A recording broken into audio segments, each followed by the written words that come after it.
You're watching UNICEF television.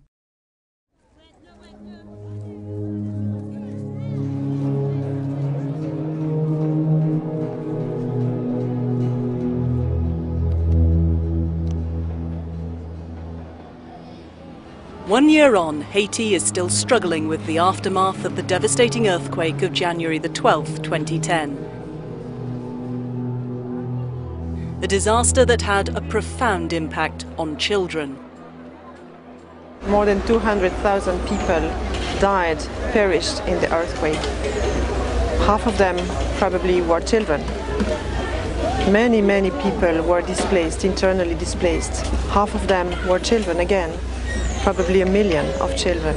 Many of these children, if not all, they suffered, they were injured, they were traumatized. Many of these children, in fact, lost the life that they had before. Today, more than 1 million people remain in overcrowded camps, including an estimated 380,000 children. Children like 6-year-old Judeline Brassier, who lost her father when the family's home collapsed. Things have been really hard since the earthquake.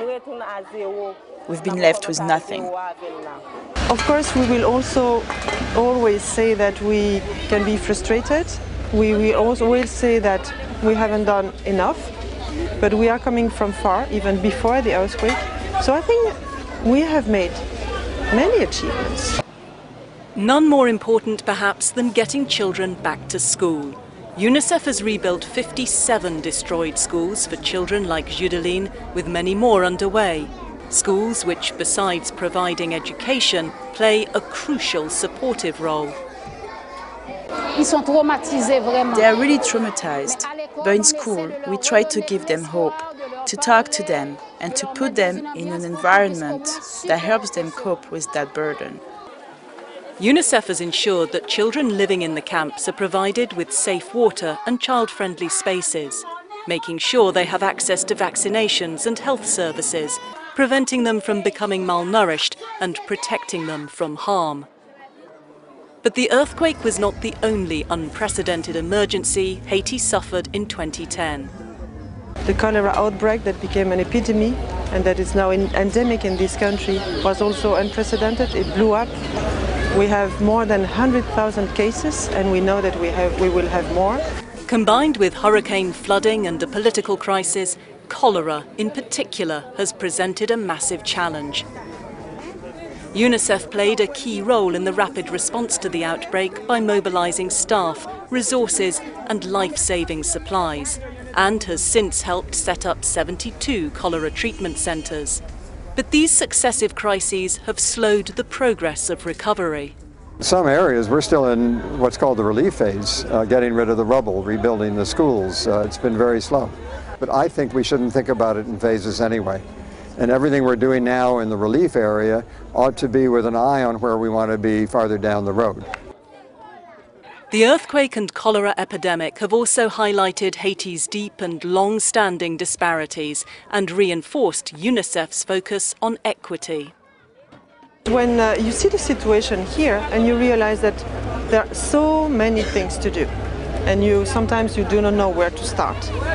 But when you focus on equity, you say, okay, my role here is to work with the most vulnerable. UNICEF has redoubled its work in the most impoverished neighbourhoods of the capital, Port-au-Prince, working with the government and other partners to ensure water is chlorinated, distributing water purification tablets and providing essential information on cholera prevention. But reaching the most vulnerable in Haiti extends beyond the cities. Working with its partners, UNICEF has sought to reach remote rural communities, flying in basic health supplies, setting up semi-permanent schools, giving children opportunities they never had before. While challenges faced in addressing the country's successive crises remain enormous, UNICEF will strive to meet Haiti's humanitarian needs, extending its response in 2011 to those who have not yet been reached, tackling endemic poverty and disparities throughout the country, and maintaining its commitment to bring lasting, positive change to the lives of Haiti's children. This is Jane O'Brien reporting for UNICEF Television. Unite for Children.